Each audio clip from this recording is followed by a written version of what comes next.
bom dia. 7 horas da manhã, mais um devocional. E nós estamos aqui para bater um papo. E lembrando que a conversa de hoje vai para o YouTube. Essa conversa vira o nosso material dos estudos nas quintas-feiras. Então, tudo que a gente está tratando aqui vai direto lá para o nosso YouTube, o YouTube da IBEM. Hoje a gente vai falar o estudo de número 8. Deixa eu confirmar aqui se é isso mesmo. Acredito que sim, né? A gente falou na sexta-feira passada o que a lei de Deus requer.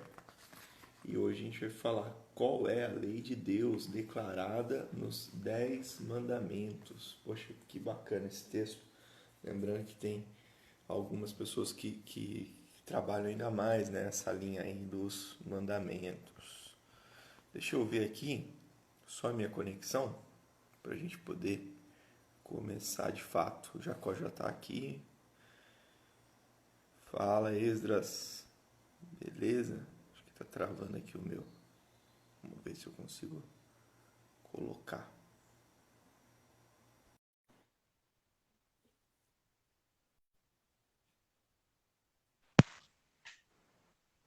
Fala, Jacó. Fala, pastor, bom dia. Bom dia aí, tudo bem? Bem, graças a Deus, só. Tá meu fone aqui. Tá me ouvindo? Tô ouvindo bem. Peraí, rapaz. Deixa eu ajeitar meu fone aqui, porque eu tô te ouvindo ainda pelo...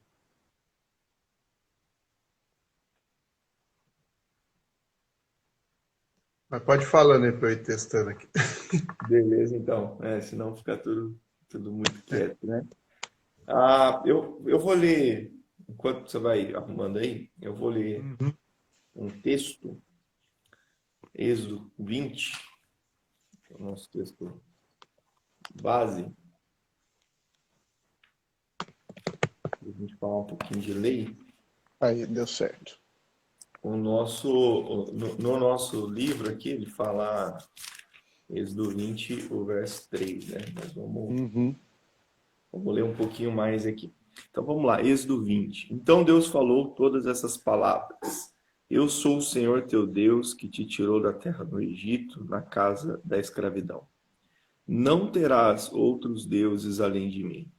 Não farás para ti imagem esculpida, nem figura alguma do que há em cima no céu, nem embaixo na terra, ou nas águas debaixo da terra. Não te curvarás diante delas, nem as cultuarás, pois eu, o Senhor teu Deus, sou Deus zeloso. Eu castigo o pecado dos pais nos filhos até a terceira e quarta geração daqueles que me rejeitam. Mas sou misericordioso com 1000 gerações dos que me amam e guardam os meus mandamentos. Não tomarás o nome do Senhor teu Deus em vão, porque o Senhor não o considerará inocente que tomar o seu nome em vão. Lembra-te do dia do sábado para o santificar. 6 dias trabalharás e farás o teu trabalho, mas o sétimo dia é o sábado do Senhor teu Deus. Nesse dia não farás trabalho algum, nem tu, nem teu filho, nem tua filha, nem teu servo, nem tua serva, nem teu animal, nem o estrangeiro que vive contigo. Porque o Senhor fez em 6 dias os céus e a terra, o mar e tudo que neles há, e no sétimo dia descansou. Por isso o Senhor o abençoou o dia de sábado e o santificou. Honra teu pai e tua mãe, para que tenhas vida longa, que o Senhor teu Deus te dá. Não matarás, não adulterarás, não furtarás, não dirás falso testemunho contra o teu próximo, não cobiçarás a casa do teu próximo, não cobiçarás a mulher do teu próximo, nem o seu servo, nem sua serva, nem o seu boi, nem o seu jumento, nem coisa alguma do teu próximo. E aqui ele começa então a falar a respeito da prova, né? O povo é Uhum. colocado à prova. Um texto assim que muitos gostam demais, né? Algumas linhas aí teológicas, doutrinárias, gostam muito dessa sequência aí. Mas a gente vai ficar aqui um pouquinho sobre qual é a lei de Deus declarada nos Dez Mandamentos. O que que a gente entende de fato dentro desse contexto, dentro desses preceitos aqui, como segui-lo, né? Como a gente de fato coloca isso aqui em prática. Ah, antes da gente entrar mesmo num bate-papo, eu queria ler mais um texto aqui, cara, que está lá em Romanos, que não está marcado aqui no nosso estudo, pelo que eu vi, não Ah, estava. tá bom. Não está marcado, não. Né, aqui não está. Depois ele vai citar um pouco de Mateus, um pouco do que a gente falou ontem lá na igreja. Uhum. Mas Romanos 7, o apóstolo Paulo fala o seguinte a respeito da lei. Romanos 7,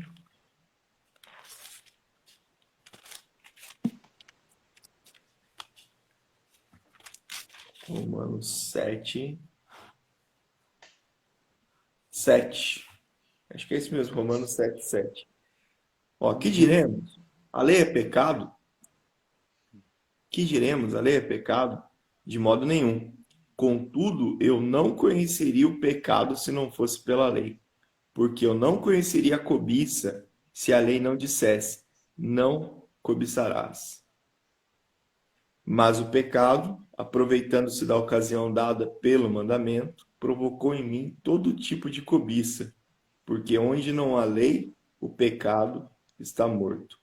Antes eu vivia sem a lei, mas quando veio o mandamento, o pecado reviveu e eu morri. E descobri que o mandamento que era para a vida se tornou em morte para mim, porque o pecado, aproveitando-se da ocasião dada pelo mandamento, enganou-me por meio dele e me matou. De modo que a lei é santa e o mandamento santo, justo e bom. Então o que era bom tornou-se morte para mim? De modo nenhum. Mas o pecado, para que se mostrasse como pecado, produziu em mim morte por meio do que era bom, a fim de que, pelo mandamento, o pecado se mostrasse extremamente pecaminoso. E aí ele vai continuar, porque sabemos que a lei é espiritual, né? Romanos Uhum. ele é muito bacana. Legal, colocando isso aqui. Qual é a lei de Deus declarada nos Dez Mandamentos, né? A gente sabe que todo Êxodo, Deuteronômio, Levítico são os livros da lei, mas você que é um cara que gosta aí do Pentateuco, né? Que usa bastante a Torá, quais são então os mandamentos aí? Depois a gente lê esses textos declarados aí nos Dez Mandamentos. Eu quis colocar Romanos, antes de deixar você falar, né? Eu quis colocar Romanos 7 para mostrar que já iniciar dizendo que a lei não é ruim. A lei é algo bom. Sim. Ruim é a gente, né? Mas a lei é É. algo bom. O apóstolo Paulo coloca isso aqui. Mas vai lá. Não, eu acho que assim, cabe bastante a gente entrar na seara aqui, mais do que falar exatamente a lista, né, dos 10, até mesmo porque o senhor já leu aqui, né? Uhum. Eu acho que dá para a gente trabalhar bastante o conceito e o porquê, né? Assim, qual que é o conceito principal, né? O que dá a impressão para a maioria das pessoas, principalmente que tem pouco contato com o Antigo Testamento e automaticamente fazem poucas conexões com o Novo, né? É que os 10 mandamentos é uma lista de regras, como um cronograma de férias ou um cronograma de casa, né? Que deixa ali as tarefas ali, né? Do qual você tem que fazer, porque senão alguém vai ficar bravo com você e você vai sofrer castigo sobre isso, né? E olhando assim rapidamente, é o que parece mesmo, né? Na verdade, é a mentalidade mais comum de se ter, né? Até mesmo por conta das punições, né? Quando a gente segue a, a, a, a Torá, quando a gente segue principalmente essa parte da lei, a gente tem muitas punições para o descumprimento delas, né? Mas olhando com cuidado e com atenção, a gente percebe, na verdade, que as leis e os 10 mandamentos não é simplesmente uma lista de coisas a se fazer, né? Na verdade, ele é como se fosse um espelho, né? Por isso que simplesmente cumprir ou não fazer aquilo que a lei manda não é o que salva o homem, né? Assim como um espelho não limpa quem está olhando, ele simplesmente mostra a sujeira. E encaixa muito bem, ainda bem que você puxou esse texto aqui de Romanos, porque é justamente isso, né? A lei, ela, ela mostra para você o pecado, ela mostra para o homem, né? Quem o homem é, através dela, né? E como o homem pode ser limpo, que é através de obedecer o que Deus mandou, chegando ali na sua linha de caráter, no caráter que Deus espera. Porque também ela apresenta quem Deus é. Uma Uhum. vez que ela foi dada aqui num contexto, é bom lembrar, né? Fazer esse pano de fundo. Ela foi dada no contexto em que o povo saiu de um lugar onde eles eram escravos, onde a lei que operava sobre eles era uma lei de um outro falso Deus, né? A lei do faraó, a lei do Egito. E agora esse povo que é escravo, que não tem referência própria, que não sabe, né, não tem nem identidade, está ganhando uma identidade, está ganhando um novo modo de viver dado pelo próprio Deus, né? Esse modo está sendo dado pelo próprio Deus. Então, junto com a identidade, Deus está trazendo para eles exatamente isso, para vocês serem um povo, o povo que é o povo do Deus verdadeiro, eu vou me apresentar a vocês e vai dar as leis e falar assim, vocês não vão fazer isso, mas não é porque Deus está simplesmente privando eles de algo, é porque Deus está se apresentando e apresentando a eles a maneira como eles vão poder caminhar junto com ele, né? Fala, eu vou estar com vocês e para vocês estarem comigo, né, é isso que vocês vão ter que me conhecer. E para me conhecer, vocês vão ter que andar dessa maneira aqui. Que é o princípio, mais ou menos, é uma aliança de casamento, né?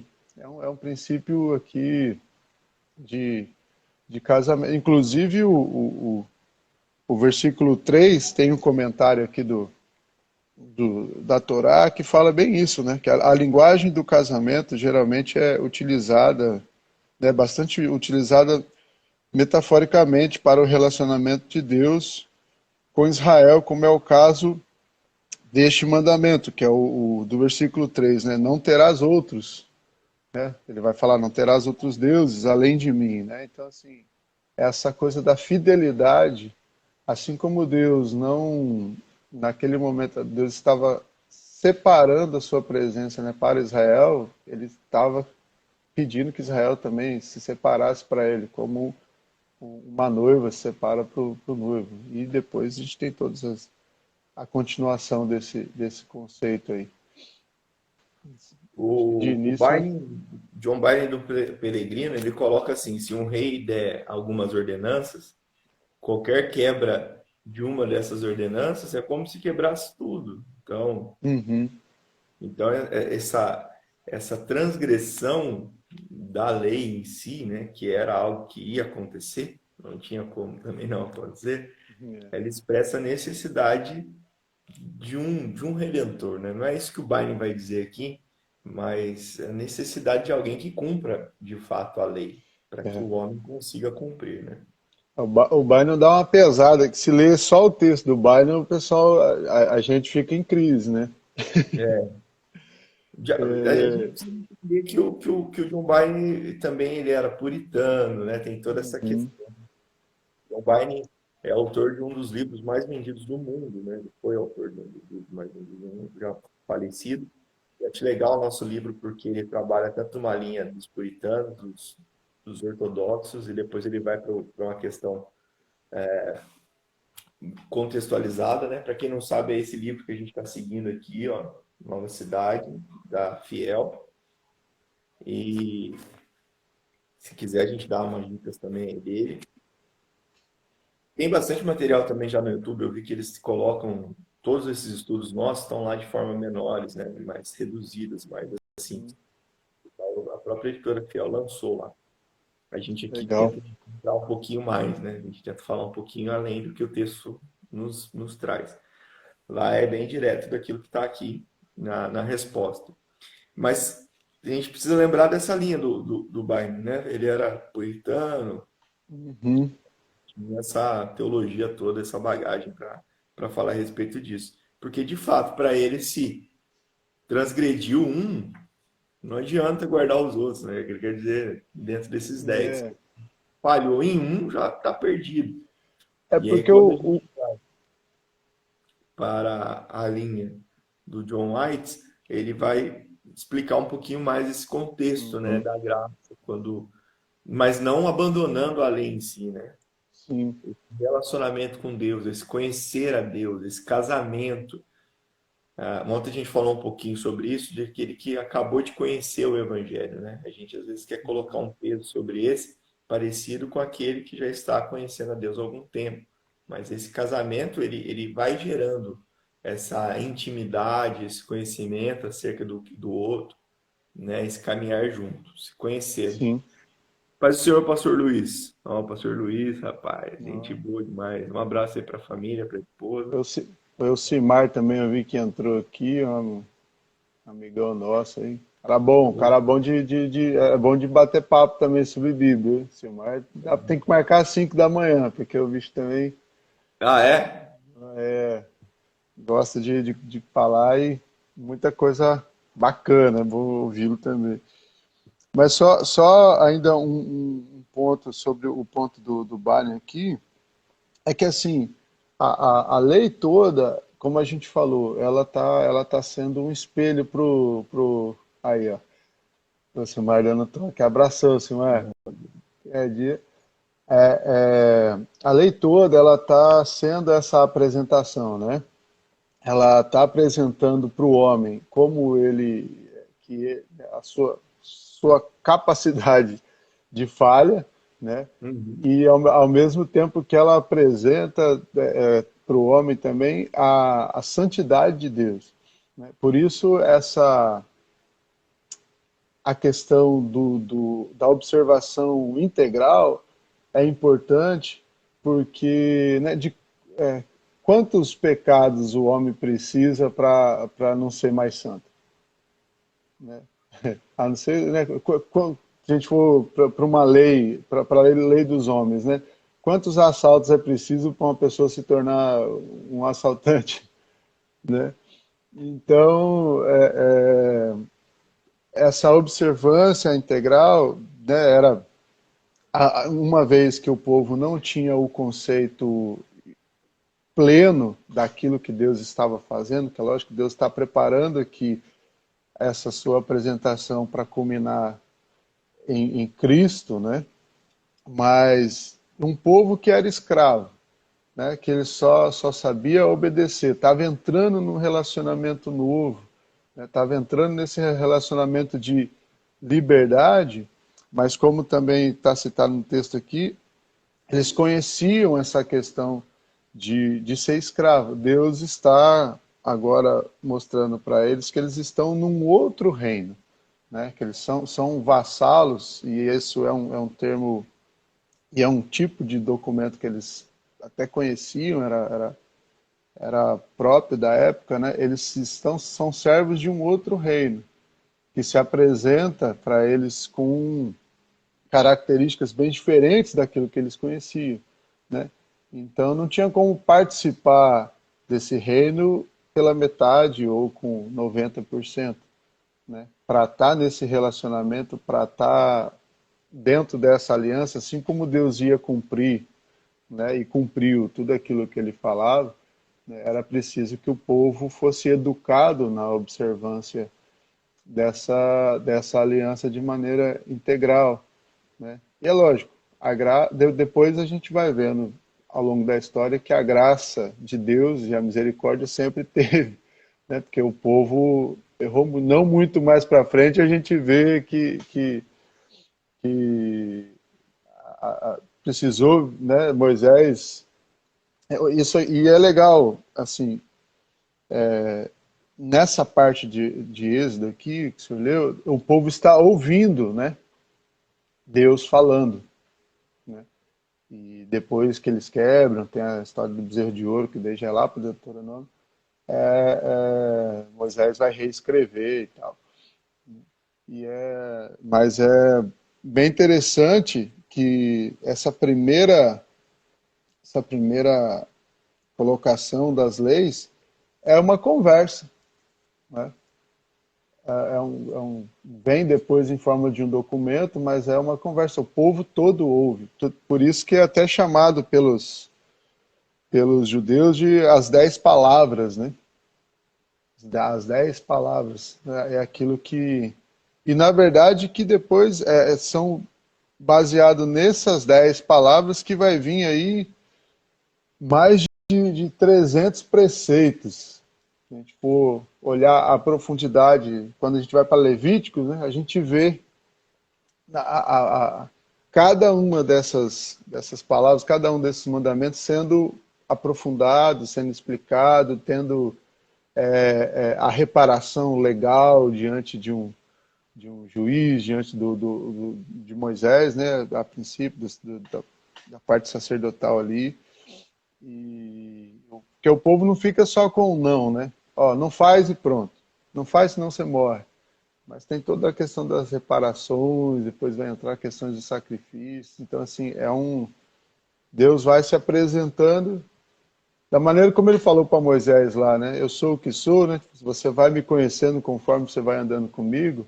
Ele vai também tendo essa apresentação gradativa aqui, iniciada pelos 10 mandamentos, né? E aí a gente vai pro comentário do John, é John Yates? Yates? Como é que é essa pronúncia aí, pastor? Você quer Boa mais pergunta, hein, cara? Eu acho que é isso aí mesmo. Yates. Yates. Yates aqui? Que a gente tem a configuração, né, dos mandamentos, não como uma simples ordenança, né, mas como, na verdade, um ato de amor. A gente vai falar aqui que é porque Deus nos ama, né? Que ele vai dar essa direção moral e espiritual, porque Deus ama o homem, né? Que ele vai dar essa direção espiritual e moral, né? Que ele vai ensinar o homem como caminhar com ele, né? É um presente, né? Tanto é que toda a nossa sociedade, toda a sociedade civilizada caminha até hoje debaixo né, desses preceitos, né, debaixo dessas leis. A lei ela nos dá um norte do nosso relacionamento com Deus, do nosso relacionamento com o próximo, né? A lei, Uhum. né, é como você falou inicialmente, ela estabelece a um Deus que nós não conhecemos, pelo menos formas e regras que a gente consegue conhecê-lo, ou partir de um conhecimento, né? Se a gente pegar os 4 primeiros mandamentos, é isso que o comentário do John está dizendo, a gente vai ver que Deus ele trabalha numa linha com o homem de se relacionar com ele, né? E Jesus, ele Uhum. faz um resumo disso. Amarás o Senhor teu Deus de todo o teu coração, de toda a tua alma, de todo o teu entendimento. E os outros seis mandamentos de relacionamento com o próximo, ele é resumido de fato em Mateus 22, 37 a 39, que é: amarás o próximo como a ti mesmo. Então, você vê lá bem mais explícito, né, em Êxodo 20, dizendo: não, não cobice as coisas do seu próximo, não mate, não roube. Então, são relacionamentos com o próximo. Todo o código de lei, né, a gente vê isso já acontecendo. A gente até falou um pouquinho, bem passou por cima. Se você tem uma dúvida aí em relação a isso, procura aí no Google, código de Hammurabi e outros códigos que tinham de leis e preceitos, inclusive a adoração e depois o cuidado lá. um com o outro. E ele é, né, tem outro, e hoje, né, como você colocou, acho que também é fato, né, acho que a Constituição americana trabalha muitos princípios aí da Bíblia dentro da Constituição americana, né, que, por exemplo, Sim. fantástica. Mesmo sendo também um estado laico, igual o Brasil e tal, tem muitas questões aí que foram tiradas das escrituras quando a Constituição já foi formada. Ah, vamos ficar aqui agora, voltar na pergunta inicial, o Uhum. que, para a gente ir para o final, qual é a lei de Deus declarada nos Dez Mandamentos? O que de fato é declarado? Êxodo 23 dá uma resumida boa, né? Uhum. Não terás outros deuses diante de mim. Vamos contextualizar isso. O que Deus quer dizer com isso, cara? Não terás outros deuses diante de mim. Você não fazer estátua? Será que é só isso? Rapaz, isso é engraçado. Eu não lembro se é o Tim Keller, acredito que seja, mas é algum desses pastores atuais que eu ouvi mencionar, provavelmente também fazendo eco de algum outro reformado ou algum outro puritano aí, mas que fala, né, que o homem é uma fábrica de ídolo, né? A gente, a gente às vezes fica, religiosamente, a gente fica tão focado naquilo que é externo, né, naquilo que é aparente. Então, quando se fala de idolatria, o que a gente pensa geralmente é naquilo que Paulo vai falar em Romanos, né? São o panteão grego ali e tudo mais. Mas, na verdade, o homem é uma fábrica de ídolos. E quando Deus está dando esse discernimento para o povo, é claro que ele está, de fato, mostrando para eles, como a gente já falou, aquele povo está saindo de um contexto de 400 anos debaixo de uma cultura politeísta, né? Onde tinha Deus para tudo quanto é lado, né? É Deus que parece rã, é Deus que parece chacal, é Deus que é o sol, é Deus que é o rio, é Deus que é tudo. E que eles já viram que são falsos, que foram vencidos, né? A passagem das 10 pragas é justamente essa comprovação, né? Deus mostrando para eles quem é o Deus verdadeiro. E estão caminhando para uma terra onde vão encontrar bastante também culto politeísta, culto a outros deuses e tal. Então, para esse povo, é meio que claro assim, né? Deus falando, ó, a sua aliança é comigo, então não vai desviar para outro, não tem para quem mais pedir, né? O povo falha nisso desgraçadamente. E, né, e brevemente, né? É muito breve isso. A gente olha para Israel, às vezes a gente fala, nossa, mas que povo maluco. E a gente esquece que a gente é igual, né? E contextualizando, como o senhor pediu, Jesus falou que nos últimos dias os homens iam ter o Deus dentro de si, né? O Deus dos homens ia ser seu ventre, né? E aí, ventre, o ventre pode ser o altar para qualquer tipo de Deus que a gente possa criar, né? Por conta da fome, por conta dos nossos apetites, isso vai variar de pessoa para pessoa, cada um tem um apetite pecaminoso que ali próprio, né? Mas o nosso ventre pode ser um altar para ganância, para cobiça, que vai automaticamente cair em qualquer um desses últimos 6 mandamentos que tem a ver com a, o mau contato com o próximo, né? A má relação com o próximo.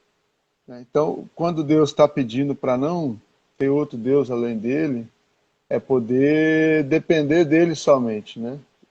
E saber dele deixa eu, esqueci de desligar um negócio aqui.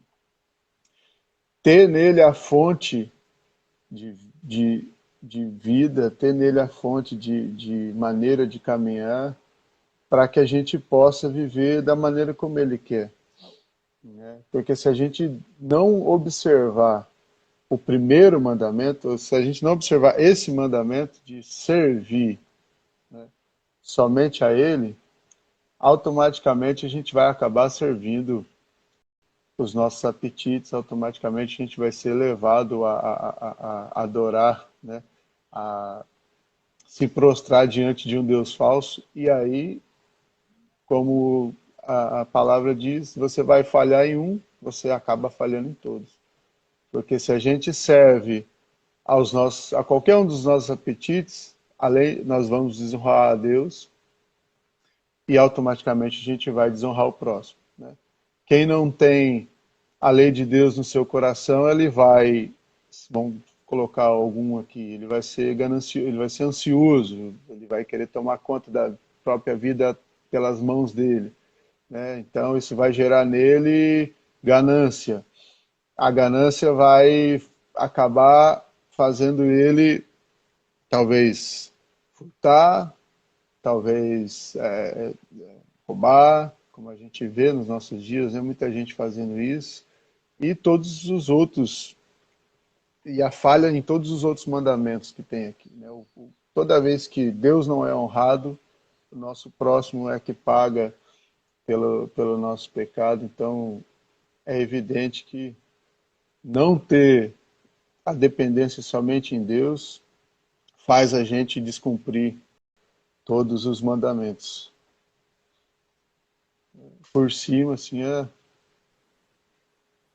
é o que eu penso sobre essa passagem, assim, na parte da contextualização, né, trazendo para os nossos dias. A Cris colocou aqui pra gente. Bom dia, Cris, Paulinho, da Missão Sena. Bom dia, galera que está acompanhando aí. A Cris e o Elcimar, né, na sequência. A Cris colocou assim que gera orgulho.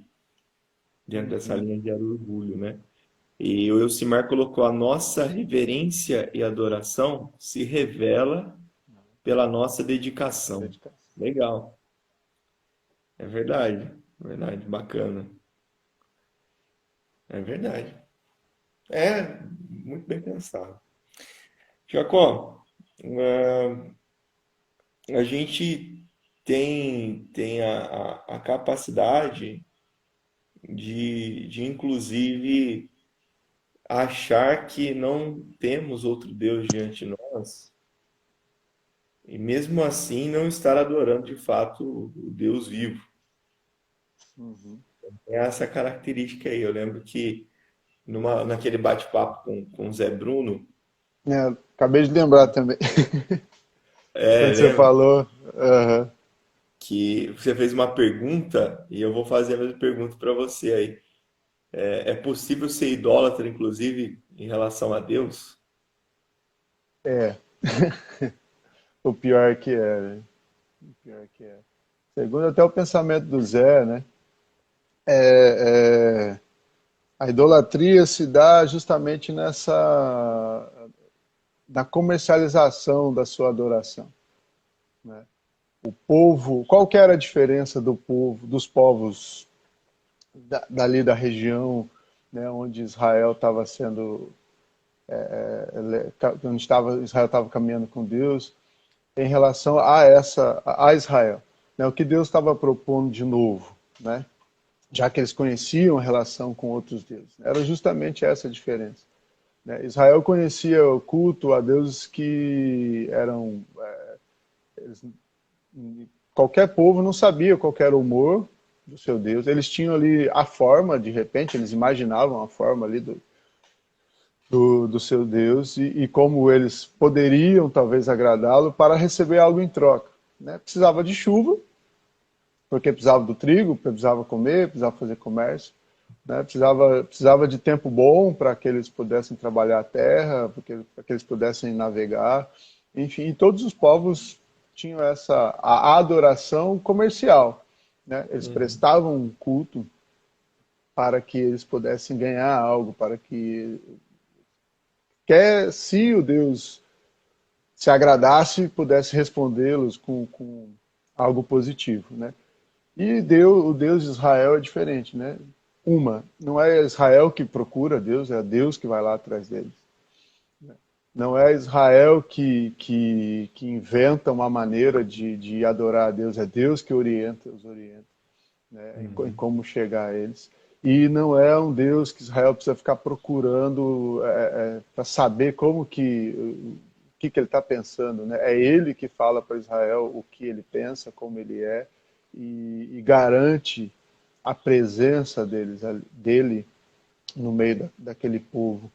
Como um casamento, né? Ele se dá como alguém que está nessa relação inteiramente, e não como alguém que vai estar lá no seu palácio celestial e vai ser chamado ali no botão vermelho numa a hora que o povo achar que precisa. Então, e a adoração, mas se a gente, e isso não é difícil, a gente passa a esquecer dessa relação direta com Deus, né? A gente acaba esquecendo que Deus não é esse Deus distante, e faz do nosso culto muitas vezes, das nossas orações muitas vezes, e usa a nossa fé para idolatrar Deus. Então a gente vai e canta no domingo, a gente busca um cargo numa denominação, busca uma vida religiosa para que Deus nos abençoe. Onde a própria bênção, a própria presença de Deus já é a bênção, né? Então, por isso que a gente vê muitas denominações usando disso, da cobiça do próprio homem para encher seus templos, né? Então, os homens vão atrás do poder de Deus, né? E não vão atrás de quem ele é, né? Por isso que os cultos que prometem bênção estão sempre cheios, e os cultos que prometem doutrina, né, em muitos lugares nem existem mais. Porque desde que Deus abençoe, eu não quero saber quem ele é. O que precisa? É dinheiro? O que precisa? É 7 semanas? O que precisa? É orar de ponta cabeça segurando um copo de óleo na planta do pé, né? Qualquer que seja o sacrifício, a gente está mais disposto a fazer do que caminhar. Porque casamento é difícil, né, pastor? Casamento é difícil, né? Se doar para a Trabalhoso. relação é difícil, né? E o que Deus propõe é exatamente isso. Não é à toa que Jesus é o noivo, né? Uhum. Não é à toa que Jesus é o noivo. Então, acho que idolatrar a Deus pode parecer um termo ambíguo, né? Tipo, mas não, eu não devo. E muitas pessoas confundem a idolatria com a adoração. Uhum. A gente consegue adorar sem idolatria, quando a gente direciona a nossa adoração como forma de gratidão e amor por algo que a gente já recebeu, né? Então, eu adoro a Deus não para que Ele me dê, mas eu o adoro porque eu o reconheci como doador, né? Uhum. Então, tanto faz a medida e o que Ele me deu, porque eu não estou interessado naquilo que Ele pode fazer, mas eu estou interessado em quem Ele é. E a maneira como ele vai se revelando isso me gera adoração, me gera reverência e vai automaticamente, para usar a fala do Elcimar aqui, motivar a minha dedicação.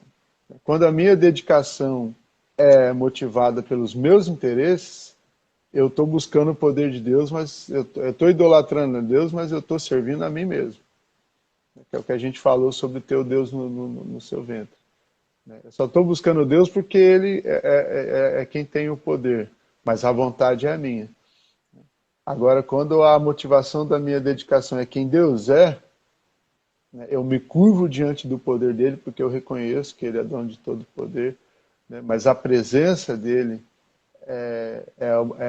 o mais importante, né? Poder corresponder àquilo que ele a quem ele é, aquilo que ele pede de mim, é mais importante, porque a relação é mais importante do que os benefícios. Na verdade, o benefício maior é a própria relação.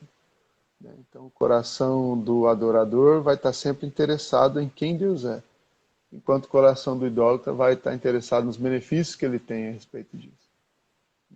Então, acho que é mais ou menos isso. Legal. É isso aí. O que os 10 mandamentos declaram para a gente, né? Quais são os preceitos que Deus coloca? Começa desse jeito: não terás outro Deus diante de mim. Só o Senhor nós adoraremos. Vamos orar? Obrigado aí por essa manhã. Você que nos acompanhou também até aqui. Sexta-feira a gente está aqui de novo, se Deus quiser, hein? Deus quiser. Vamos lá. Achei que tinha travado aqui. Né? Só lembrando rapidinho que assim, o tempo é curto, então a gente passou muito por cima da maioria do assunto todo, né, até dos pontos aqui, né, são coisas muito profundas e muito densas para falar em poucos minutos. Então, esse estudo vai estar sendo feito pessoalmente daqui a quantas quinta-feiras? Daqui duas. Daqui 2 quinta-feiras. Então, né, se alguém tiver alguma dúvida, quiser ouvir um pouco mais, né, para poder vai no nosso estudo lá na igreja, na IBEM, se não souber o endereço, entre em contato, que lá pessoalmente, né, tem a oportunidade de fazer mais perguntas ou até uma colocação aí. Boa, boa. Ó, o Elfmar colocou mais uma aqui, boa, hein? A verdadeira adoração nos leva a buscar os interesses de Deus e não mais os nossos. É verdade. O adorador ele vai levar por essa linha. Vamos lá. Deus e Pai, graças te damos por essa manhã. Obrigado, Senhor, por podermos iniciar o nosso final de semana meditando na tua palavra e que o Senhor nos conduza em tudo e em todo tempo.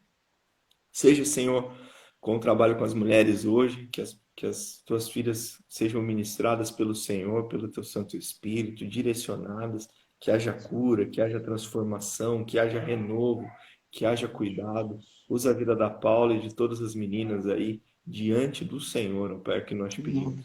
Nos dê, ó Deus, um final de semana na tua presença, em família, e que no domingo possamos cultuar juntos na nossa igreja. Assim nós te agradecemos, hoje e sempre, em nome do teu Filho amado Jesus. Amém e amém. Falou, Jacob. Obrigado aí mais uma manhã. Deus abençoe. Obrigado a todos que acompanharam. Obrigado a todo mundo aí. Abração, Silmar. A galera que foi bom saber que ele acorda cedo, qualquer dia a gente chama ele para conversar. Vou colocar ele na pauta. Colocar ele na pauta aí. Abraço, queridos. Abraço.